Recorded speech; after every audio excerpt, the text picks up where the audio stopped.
မင်္ဂလာပါရှင်။ထိုင်နိုင်အနုဝက်ပန်ကောက်ခင်းကနေပြန်လည်ကြိုဆိုလိုက်ပါရစေ။အခုမဆန်းဆိုင်တို့ပတ်တရားမှာရှိတဲ့ Center Point Prime Hotel လေးကိုရောက်ရှိနေဖြစ်ပါတယ်ရှင်။ထဲမှာသွားပြီးတော့ထုံးစံအတိုင်းလေးကိုပြင်ဆက်ပေးပါမယ်နော်။စရိတ်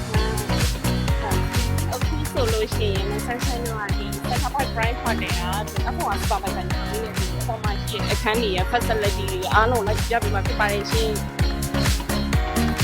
အခုမဆန်းဆိုင်တို့ပထမဦးဆုံးရောက်ပြပေးတဲ့အခန်းလေးကတော့ဒီလက်အခန်းမျိုးပါလေးပေါ့နော်အခန်းထဲမှာရှိတဲ့ facility လေးတွေနဲ့အားလုံးကိုပုံမှန်ကိုပေးပေးကြပြီးတော့မှ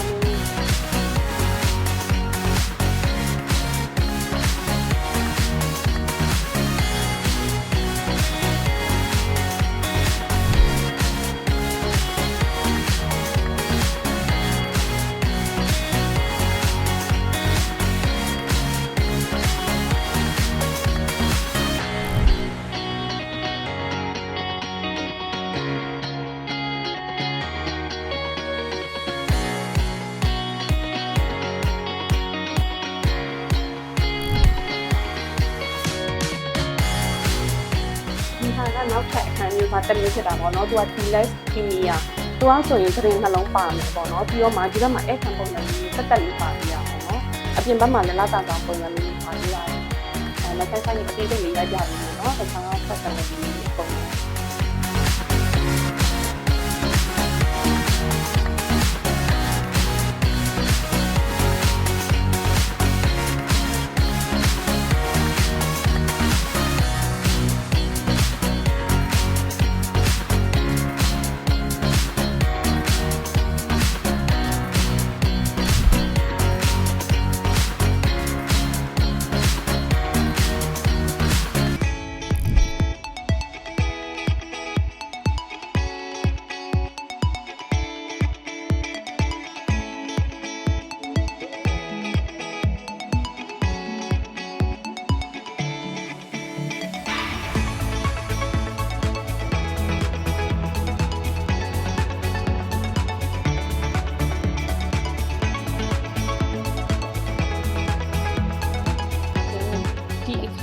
ကြတော့ပေါ့နော်အဲ့ဒါတော့သူဥယေဒီ10ယောက်ကနေ15ယောက်လောက်အတွင်းကိုတီးတန်းဆမနာလေးနဲ့ညီတင်လေးလှုပ်ချင်တာမျိုးလေးပေါ့နော်ဒီနာတော့၎င်း lunch တော့၎င်းတီးတန်းလေးလှုပ်ချင်တာလေးအတွက်ကိုလည်းဒီအခန်းလေးထဲမှာစီစဉ်ပေးရပေါ့နော်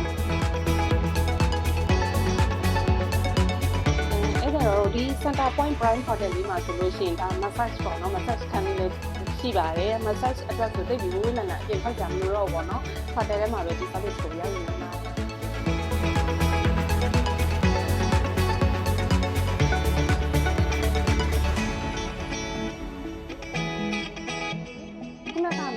ဒီ massage အခန်းလေးကနေထွက်လာပြီးလို့ရှိလို့ရှိရင်ဒီ hotel လေးရဲ့ Twitter ချက်ကဒီဘက်လေးကိုတက်ပြီးတော့ဟိုပါပေါ့ view ပေါ့ view point လေးရှိတယ်ပေါ့ hotel ထဲမှာကို view point လေးကပါနေရပါ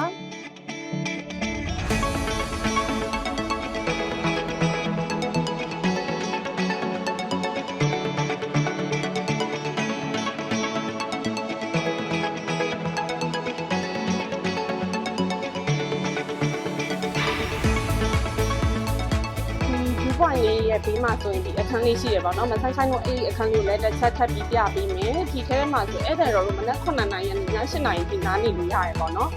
နားနေပြီးတော့သူကဘယ်လိုမျိုးလဲဆိုတော့အဲ့ထဲမှာဆိုရင်ဒီလိုမျိုး coffee နဲ့တီးကိုတော့သူတို့က free ပေါ့နော်အခုစီဒီလိုမျိုးဟောပေးတာရှိရတော့တခါအစားစားတွေတော့မှားထားလို့ရမှာပေါ့နော်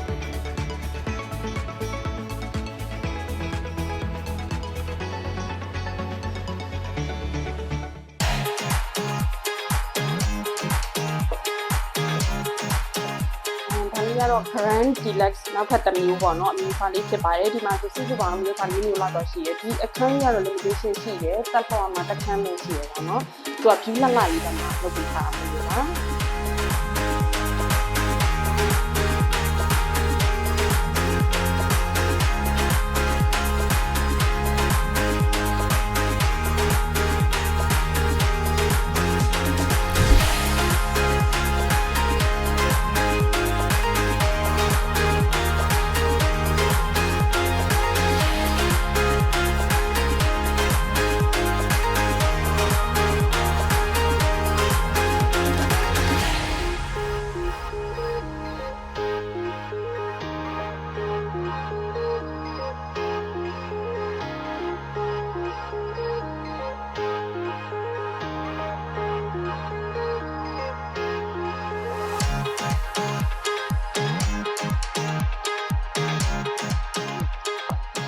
ဆက်ဆိုင်လို့နောက်တစ်ခေါက်ထပ်ပြပေးမယ်အခန်းလေးရတော့ဒီ Pam Suite ပေါ့နော် Pam Suite ကကြတော့သူကဟိုတယ်လုံးမှာစုစုပေါင်း9ခန်းနဲ့ရှိနေတယ်ပေါ့နော်ကဲဝင်လာခြင်းမှာနေဒီမှာဧကန်နော်ဧကန်စာရင်းမြင်တွေ့ရမှာဖြစ်တယ်ဆိုဖာကြီးမှာအကျယ်ကြီးပဲတယောက်လောက်တော့အိပ်လို့ရရပေါ့နော်ဒါဆိုရင်ဧကန်မှာရှိဆိုဖာကြီးဖြစ်တယ်ဒီဘက်မှာဘေးတင်လေးရှိရနော်အဲ့ဒါတော့ဒီဘက်မှာဆိုရင် view တွေကိုလည်းမြင်ရတယ်နော် sea view ပေါ့ဒီဘက်မှာဆို sea view ကိုတောက်လျှောက်မြင်ရတယ်ဒီခန်းတော့တော်တော်လေးများပါတယ်အဲ့ဒါ sea view မြင်ရတယ်ပြီးရင်ဒီဘက်နေခွေလိုက်မှာ TV အကြီးကြီးပါဆိုပြီး TV ရဲ့ပုံမှန်က aircon ရှိနေတယ်နော်ဒီ TV ရလည်းလုံးဝအကြီးရှင်းလိုက်တယ်ဒီဘက်လူကြီးလိုက်တာဒီဘက်မှာထပ်ပြီးတော့မှအိတ်ခန်းရှိနေဖြစ်ပါတယ်ဒီမှာအိတ်ခန်းပါနော်ဒီမှာ inside တော့အိတ်ခန်းရှိနေအဲ့ဒါဒီအိတ်ခန်းနေပြီးတစ်ခါပြန်ကြည့်ဖို့ TV ရဲ့ဒီဘက်ဆန်းနေတယ်ဒီအိတ်ခန်းနဲ့တွဲရဒီကအမှာတော့ရေချိုကန်အိမ်သာရှိနေရေချိုကန်မှာဆိုလို့ဒီလိုတော့ရှင်းမှာတက်ကြည့်နေပြီးရင်ရှာဝါလည်းရှိနေတယ်နော်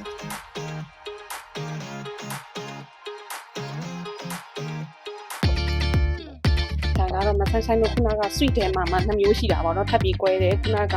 Pam Suite ဒါကတော့ Grand Suite ပုံစံရင်းကတော့အတူတူပဲအထဲထဲမှာနည်းနည်းလေးအထားဆိုပြီးနည်းနည်းလေး꿰လွဲသွားတာလည်းရှိနေတယ်နော်ဒီဘက် transfer view ရတာကျလည်းအတူတူပဲပေါ့ဒီview နေရတယ်အတူတူပါတယ်ခုနပြောသလိုပေါ့နော်အထားဆိုလေးနည်းနည်းလေး꿰ပြသွားတာလေးပဲရှိတယ်ဒီမှာဆိုရင်အိတ်ခမ်းပေါ့နော်ခုနကအတိုင်းပဲတခုပေါ့နော်ဒီကိုစလုံးပေါ့နော်ဒီရေချိုးစလုံးထားတဲ့နေရာကဒီဘက်အခန်းကစီမှာပြထားတာလေးကကြတော့ full view ကိုတန်းပြီးနေရမှာဖြစ်ပါတယ်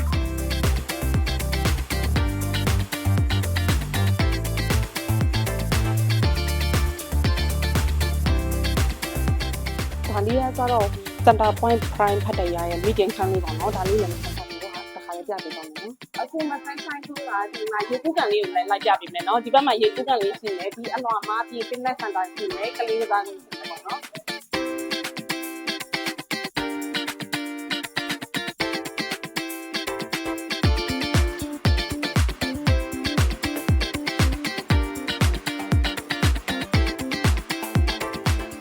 ဆိုရင်ရေကူးကန်လေးရဲ့ကြိုက်ရပါတော့ဒီဘက်ဆံမှာဆိုရင်မဆက်ဆိုင်တော့ fitness center ရှိမှာဖြစ်ပါတယ် fitness center ပေါ့နော်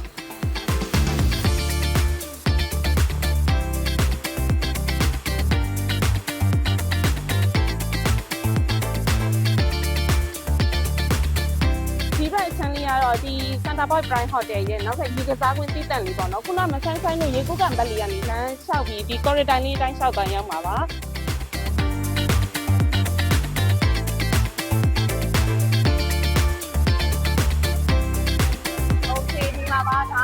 တော့ဒီမှာတဲ့ဝင်လာပြီးတော့ခုနအောက်အထက်ပေါ့နော်ဒါလိုက်ရေကစား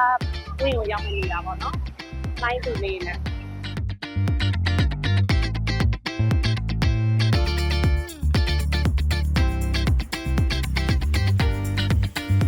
ဒီမှာကတော့မဆန်းဆိုင်လို့ကိုဒီကနေဝက်ဆိုင်ပင်လေးနဲ့ကြိုးကြမှာဖြစ်ပါတယ်ဒီနေရာလေးကဝေး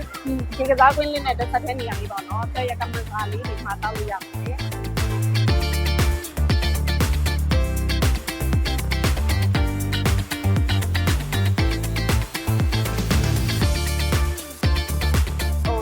ဒါဆိုရင်အခုဆိုရင်မဆက်ဆိုင်လို့ဒီ Center Point Prime ဖတ်တရားဟိုတယ်ဒီအကြောင်းကိုလုံးဝကိုပြည့်ပြည့်စုံစုံနဲ့ဆက်ရိုက်ပြခဲ့ပြီးပါပြီနောက်ထပ်ဗီဒီယိုလေးမှာပြန်ပြီးတော့ဆောင်ပေးပါမယ်ရှင်အဲ့ဒါတော့အားလုံး